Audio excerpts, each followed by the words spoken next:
It's the real news. I'm Dharna Noor. Happy Earth Day from our Climate Bureau to you. The climate science is clear. Human-caused climate change has already wreaked havoc on the Earth, causing worse natural disasters, sea level rise, drought. Species have died off, people have been killed and left without their homes, and the world must undergo a rapid and total transformation to avoid even more catastrophic effects that could cause human life to change as we know it. But how do we know that's all true? How do we know what's true? That's the question to start off Josh Fox's new book and one-man show. Now, joining me to talk about this new book and one-person show is Josh Fox. He's an environmental activist, an Emmy Award-winning and Oscar-nominated filmmaker. He's known for his films like Gasland and Awake, A Dream from a Standing Rock. And again, his new book and one-man show is The Truth Has Changed. Thanks for being here, Josh. It's great to be back on Real News. So The Truth Has Changed looks at the contemporary history of misinformation, from things like 9/11 to climate denial. And you begin with a student who asks you how to determine what's true. Talk about that and the format of this book and exploring that question. Why a one-person show? Well, I was originally commissioned to do the piece by Sheila Nevins, the documentary guru and my mentor over at HBO that I've been working with for years. And she looked right at me right after the 2016 election. She said, "We want you to do a one-person show, and we want to put that on HBO and make that into your next film." So we did that. We filmed it. I took a year and a half to write the script, which then became the book. And we're looking for the opportunity to premiere that film right now. So we're trying to figure out where that's going to happen over the next several months. And so I would, my background actually is originally in the theater. As a theater director, I would make giant epic theater productions that were based on real live events. So in many ways, a documentary style process before I started to make documentary films.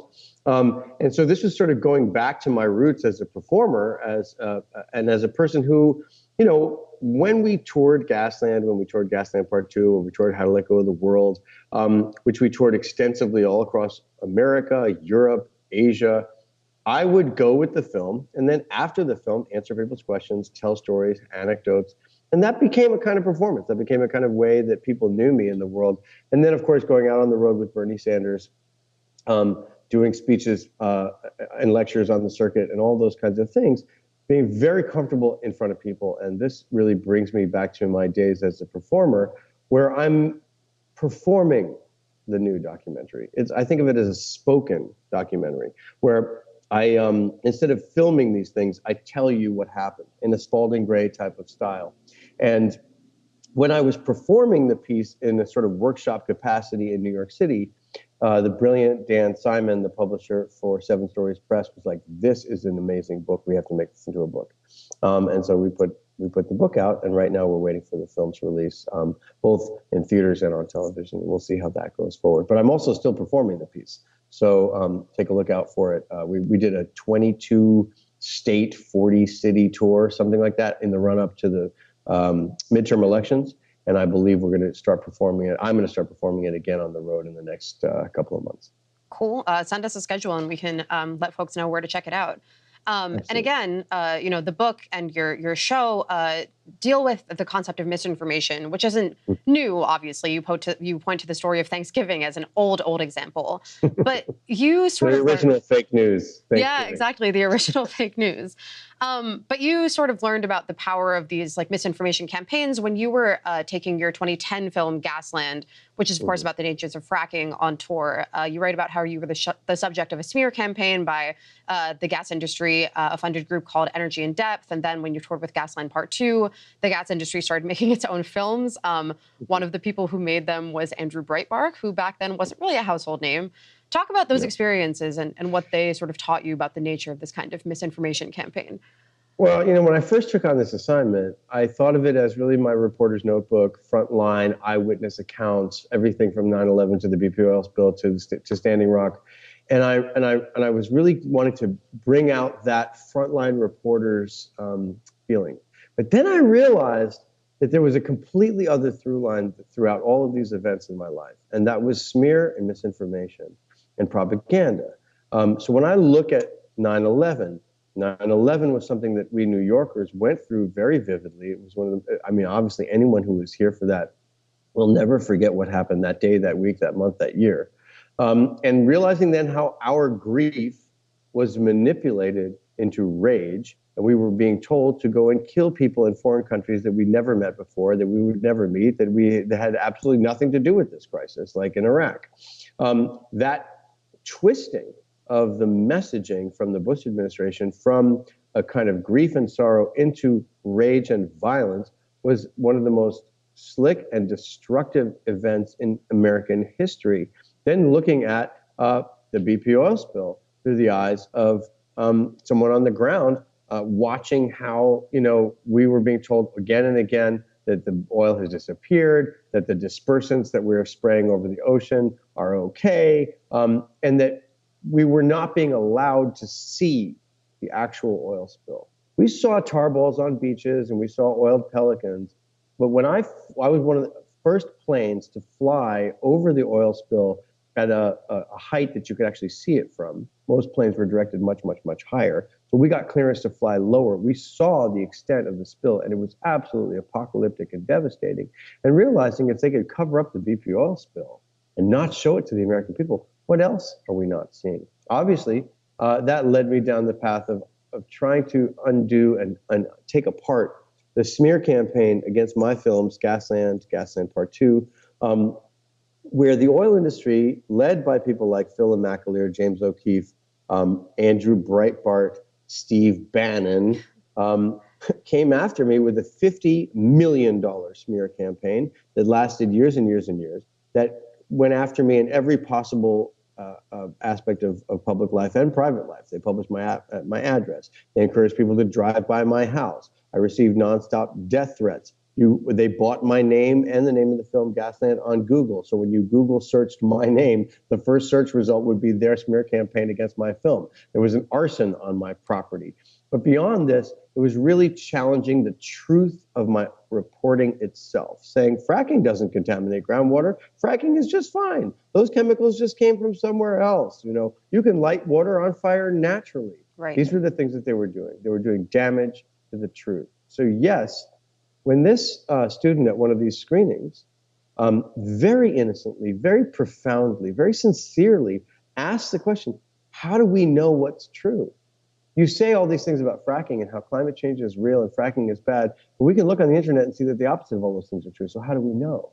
He says, and I thought, oh my God, this is a student in college with every resource possible at her fingertips to be able to learn, to have an education. And what did that mean? That meant I had to go forward and try to find out how the truth has changed and go into this whole history of smear and misinformation. I mean, this tormented me to the point to which in the book there are scenes where I'm sitting on my couch in Pennsylvania, having borrowed an AR-15 from the neighbors and cleared my entire house to make sure there's no one in it. And it's 4 o'clock in the morning and I'm drinking half a bottle of whiskey and watching The Hurt Locker. I mean, this stuff makes you crazy.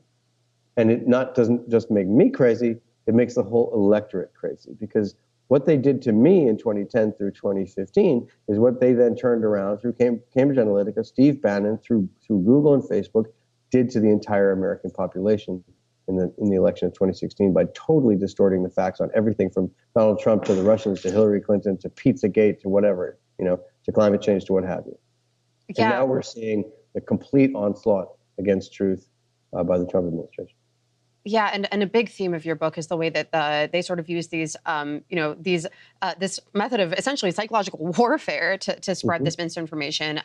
My Real News Climate Bureau colleague, Steve Horn, who you have also known for many years, attended a 2011 natural gas industry PR conference in Houston, where he heard industry reps say that they use Iraq War special ops veterans to deploy psychological warfare techniques on communities where they want to frack in Pennsylvania. And that also comes up in The Truth Has Changed. Talk about that moment of time and how that is significant to how they've been essentially changing the truth or what people see as the truth.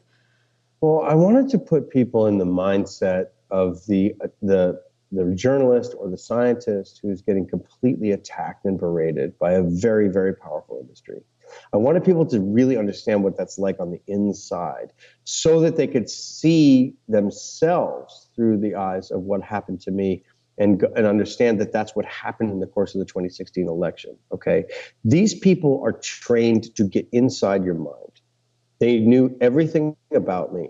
They clearly went after me psychologically. They made fun of my glasses. They made fun of the fact that I was Jewish. They said that I was a smoker, which was not true.